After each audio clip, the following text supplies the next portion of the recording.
Super बाजार cooperative Kankavli Sindhudurg जिल्ह्यातील एकमेव वातानुकूलित सुपर बाजार। पत्ता सुपर बाजार Mumbai Goa highway SM high school समोर कणकवली। आपल्या अतूट विश्वासामुळेच आम्ही 25व्या वर्षात पदार्पण करतोय। तब्बल 3 दशकांच्या प्रतीक्षेनंतर सिंधुदुर्ग नगरीतील नागरिकांच्या हक्काच्या जमिनीचा सातबारा त्यांच्या नावावर देण्याचा ऐतिहासिक क्षण अखेर साकार झालाय। सिंधुदुर्ग नगरीचा सर्वांगीण विकास हेच पुढील 5 वर्षांचं ध्येय असून जिल्हा मुख्यालयाचा दर्जेदार आणि आदर्श शहर म्हणून विकसित करण्यासाठी शासनाची संपूर्ण ताकद पणाला लावली जाईल। अधिकारीही नियमांचं कारण पुढे न करता विकास कामांसाठी मार्ग काढतील असा स्पष्ट संदेश देताना सिंधुदुर्ग नगरी नगरपंचायतीची घोषणाही लवकरच होईल अशी ग्वाही पालकमंत्री तथा मत्स्य व्यवसाय व बंदरे विकास मंत्री नितेश राणेंनी दिली आहे। नवनगर प्राधिकरण रहिवासी संघ सिंधुदुर्ग नगरीच्या वतीने आयोजित सातबारा लोकार्पण सोहळा सोमवारी शरद कृषी भवन इथं पालकमंत्री नितेश राणे यांच्या हस्ते पार पडला।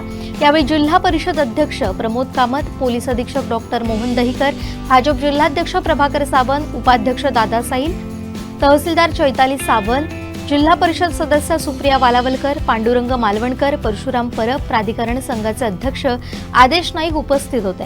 सिंधुदुर्ग नगरीला महसुली गावाचा दर्जा मिळाल्यानंतर तयार करण्यात आलेल्या सातबारांचं वितरण यावेळी लाभार्थ्यांना करण्यात आलं। जवळपास 30 वर्षांपासून प्रलंबित असलेला हा प्रश्न मार्गी लागल्यानं नागरिकांमध्ये समाधानाचं वातावरण होतं। कार्यक्रमानंतर छत्रपती संभाजी महाराज यांच्या शौर्य गाथेवर आधारित इथं ओशाळला मृत्यू या नाट्यप्रयोगाचं सादरीकरण करण्यात आलं। ते आपल्या घरातला सातबारा आपल्या नावाने असला पाहिजे। तो आमच्या महायुतीचं सरकार आल्यानंतर आमच्या आदरणीय कलेक्टर मॅडम असो, त्यांची सर्व टीम सगळ्या जणांनी एकत्र मिळून मी जे काय त्यांच्याकडे एक शब्द टाकला, आदरणीय आमदार सन्माननीय निलेश राणे साहेबांनी पण योग्य पाठपुरावा केला आणि खऱ्या अर्थाने या सगळ्या बाबतीत श्रेय कोणाला द्यायचं असेल तर 99 पासून ते आतापर्यंत ज्यांनी आपला हा विषय सोडवण्यासाठी पूर्ण ताकदीने आपल्या बरोबर उभे राहिले आणि आम्हालाही मार्गदर्शन केलं, तर ह्या क्षणाचे सगळं श्रेय मी आदरणीय राणे साहेबांना देईन, हे मी आवर्जून ह्या निमित्ताने उल्लेख करतो। मी आदेश नाईकींना सांगेन, कार्यक्रम हा इतका महत्वाचा आहे, फक्त नियोजनामध्ये नाही तर काय आपण चुकलेलो आहोत। कार्यक्रम घेत असताना नाट्यप्रयोग कशाला हा माझ्यासमोर प्रश्न आहे। कारण का रहिवाशांना अगर आपण हक्काचे सातबारा देत असू तर जमवाजमवीसाठी नाट्यप्रयोग लागता का म्हणे? अशा पद्धतीच्या चुकीच्या सवयी आपण लावू नये, त्याला आवर्जून मी या निमित्ताने सांगितलं।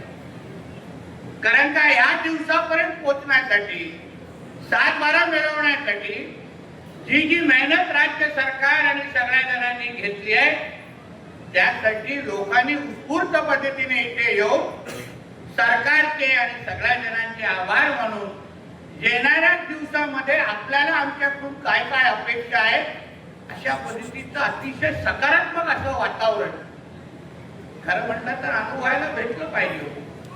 पण मोजक्या 3-4 राऊंड 3-4 पुढचे रो सोडले, मागचे लोक जास्त नाट्यप्रयोग बघायला आलेले असं वाटतं, कारण का टाळ्यात बसत नाही, आताही बसत नाही। सगळ्याच लोकांना सातबारा नकोय असं वाटतंय काय हो? चांगल्याला चांगलं म्हणणं हे माणुसकीचा धर्म आहे आणि म्हणून काहीतरी चांगलं होत असेल आणि आपल्याला आपल्या हक्काच्या काही गोष्टी मिळवून देत असतील तर व्यासपीठावर उपस्थित असलेल्या सगळ्या लोकांना तुम्ही प्रेमाने आणि टाळ्या वाजून अगर प्रतिसाद दिला तर आम्हालाही वाटेल आम्ही जे केलं ते योग्य केलं आणि अजून पुढे काहीतरी आम्ही निश्चित पद्धतीने करू असा उत्साह आमच्यामध्ये पण निर्माण होतो।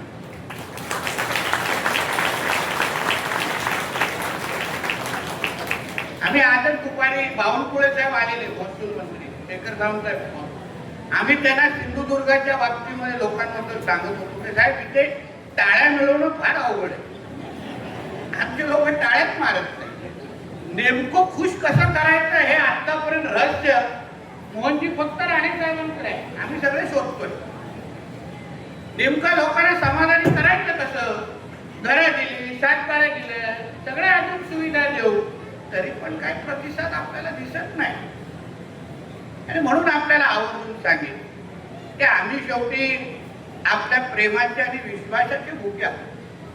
तुम्ही अगर आम्हाला प्रोत्साहन दिलं की नितेशजी तुम्ही आणि तुमच्या सरकारने 99 पासून आतापर्यंत केलेल्या कामासाठी आम्ही खरंच तुमचं कौतुक करतो, आशीर्वाद देतो, आभार मानतो. आणि आमचे जे उर्वरित प्रश्न आहेत, कारण का आता खरं म्हणलं तर 10% आपला विषय सुटलाय, बरोबर आहे. नुसतं सातबारेच नावाला लागलेले आहे. अजूनपर्यंत आपल्याला नगरपंचायत करायची, अजूनपर्यंत रस्ते द्यायचे, अजूनपर्यंत सुविधा द्यायचे, खूप अजूनपर्यंत पल्ला गाठायचा. आणि म्हणून हा प्रवास आपल्याला जो एकत्र करायचा आहे तो अगर आपण प्रेमाने आणि विश्वासाने आणि एक दुसऱ्याला आशीर्वाद आणि ताकद देऊन अगर केला नाही तर पुढचा प्रवास आता असलेल्या प्राधिकरणाच्या रस्त्यांसारखा खडतर आहे हे मी आवर्जून ह्या निमित्ताने सांगेन. म्हणून मी या निमित्ताने आपल्याला आमच्या खरं म्हटलं तर आमच्या पूर्ण महसूल यंत्रणेत मी मनापासून अभिनंदन. 99 पासून असलेला विषय मी जेव्हा पालकमंत्री म्हणून मला आठवतं कलेक्टर ऑफिस मध्ये बसलेलो तेव्हा प्राधिकरणासंदर्भात मी नेहमी आमच्या जिल्हाधिकारी मॅडम जेवढं मॅडम इथे सोयी सुविधा नाही. आपलं मुख्यालय आहे, आपलं खरं म्हटलं तर मुख्यालयामध्ये सगळे जे प्रमुख मान्यवर आहेत, आपलं कलेक्टर ऑफिस असेल, SP ऑफिस असेल, सगळे प्रमुख ऑफिसेस जे जे आपल्या जिल्ह्यामध्ये पाहिजे ते सगळे आपल्या मुख्यालयामध्ये आहे. आणि मुख्यालयामध्ये आल्यानंतर असा पहिला first impression is last impression ज्याला आपण म्हणतो, मुख्यालयामध्ये आल्यानंतर उर्वरित जिल्हा कसा असेल हे अगर चित्र घेऊन लोक परत जात असतील ना तर आपल्याला फार अडचण आहे. आणि म्हणून मी मॅडमला सांगितलं मॅडम ह्याबद्दल आपल्याला काहीतरी करायला हवं. मग मॅडमनी ती पूर्ण आमचे जे आदेश नाईक जी आहेत सगळ्यांवर बैठका घेतल्या, प्राधिकरणाची बैठक घेतली, नेमकं फाईल मध्ये अडचण कुठे आहे, नेमकं आम्हाला काय करे. बाबा तू खाली बस, खाली मागची बस, मी तसं पण दिसेल तुला. बघा नाटकापेक्षा जास्त एंटरटेनमेंट आहे की नाही ते बिचारांना मेकअप लावून मागं उभं केलं. मला मॅडम मार्ग काढायचा, मला हा विषय प्राधिकरणाचा सोडवायचा. आणि मी तुम्हाला सांगतो मी आमदार असताना मी पण आंदोलन करायचो, प्रश्न विचारायचो, सगळ्या गोष्टी करायचो. पण आज मंत्री म्हणून 2.5 वर्ष काम करतोय. मी तुम्हाला विश्वासाने सगळ्या माझ्या इकडच्या नागरिकांनी सांगेन की तुमचा प्रत्येक प्रश्न हा अधिकारी असेल, प्रशासन असेल, प्रत्येक जणांमध्ये अगर इच्छाशक्ती असेल तर निश्चित पद्धतीने सुटू शकतो. एवढी ताकद प्रशासन आणि मंत्रिमंडळामध्ये असते. म्हणजे कोण विषय कुठलाही अधिकारी अगर तुम्हाला नाही बोलत असेल तर कदाचित त्याची इच्छा नाही तुमचा प्रश्न सोडवणार, म्हणून होत नाही. म्हणून मी जिल्हाधिकारी मॅडमला सांगितलं मॅडम ह्याच्यातून मार्ग काढायला लागेल. 99 पासून आमचे साहेब याच्यामध्ये प्रयत्न करतायत. आज साहेबांचा सुपुत्र पालकमंत्री म्हणून इथे बसलाय.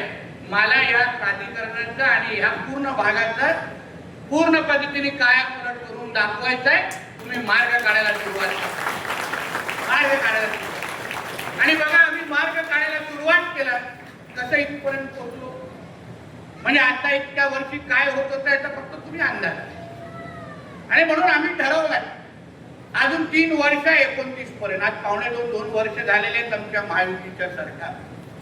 पावणे 2 वर्षामध्ये अगर आम्ही पहिल्याच आपल्या वर्ष न सुटलेला अगर प्राधिकरणाचा विषय सोडू शकतो तो विचार करा पुढचे 3 वर्ष आपल्या सगळ्यांच्या साथ आणि अगर आशीर्वाद असेल तर 5 वर्ष या पूर्ण सिंधुदुर्ग नगराची पूर्ण परिस्थितीने चित्र बदलून मी निश्चित पद्धतीने दाखवेन. आम्ही तुमचा पालकमंत्री म्हणून तुम्हाला शब्द देणार आहे.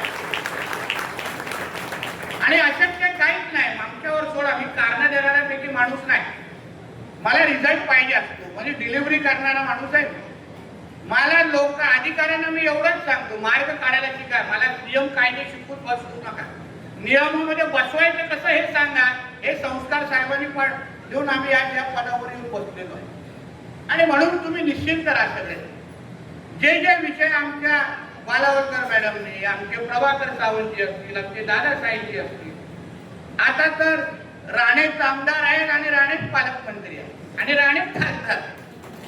काय चिंता नाही, तुम्ही कशाची चिंता करू नका. मार्ग काढण्यासाठी मंत्रालयापासून इथल्या जिल्हा प्रशासनात ज्या ज्या अपेक्षा तुमच्या आतापर्यंत आहेत, इथे फिरत असताना बाबा इथे सुविधा नाही, इथे लँडस्केपिंगचा विषय झाला नाही, इथे चांगल्या आम्ही जर बाकीच्या सुविधा नाही, सगळ्याला आम्ही अजेंडावर घेतलेला आहे.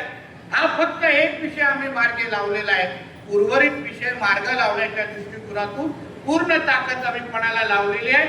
आज जसं 7/12 वाटप करण्याच्या निमित्ताने आपण इथे भेटलो आहे, तसंच येणाऱ्या कालावधीमध्ये टप्प्याटप्प्याने उद्या सिंधुदुर्ग नगरीला जेव्हा नगरपंचायत म्हणून आम्ही जाहीर करू, तेव्हा परत एकदा सेलिब्रेशनच्या निमित्ताने भेटू. हा विश्वासच्या निमित्ताने देतो.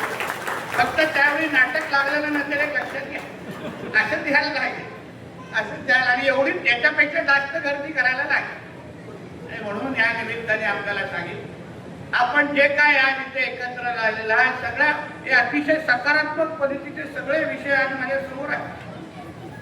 प्रामुख्याने 3 विषय आहेत की नगरपंचायतची स्थापना, आधुनिक व्यवस्थापन आणि आदर्श जिल्हा मुख्यालय. हे 3 विषय आमचे प्रायोरिटीचे म्हणून आम्ही ह्याच्यावर काम करायला सुरुवात करणार आहोत. जे रहिवासी मंडळाचे जे काही तुमची कमिटी आहे ना, ती सातत्याने आमच्याबरोबर बसेल, आमच्या जिल्हाधिकारी मॅडम बरोबर बसेल आणि एक विषयाला तोडगा काढण्याचं काम आम्ही निश्चित पद्धतीने करू, एवढा विश्वास तुम्हाला मी आजच्या निमित्ताने देतोय.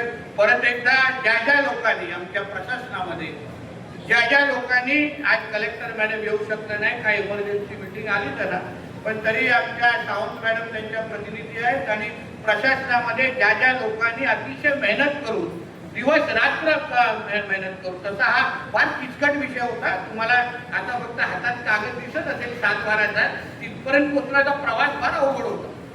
म्हणजे हे प्रिंटिंग करणं एवढं सोपं नाही, पण मार्ग काढला आणि तुमच्या सगळ्यांसाठी काढला.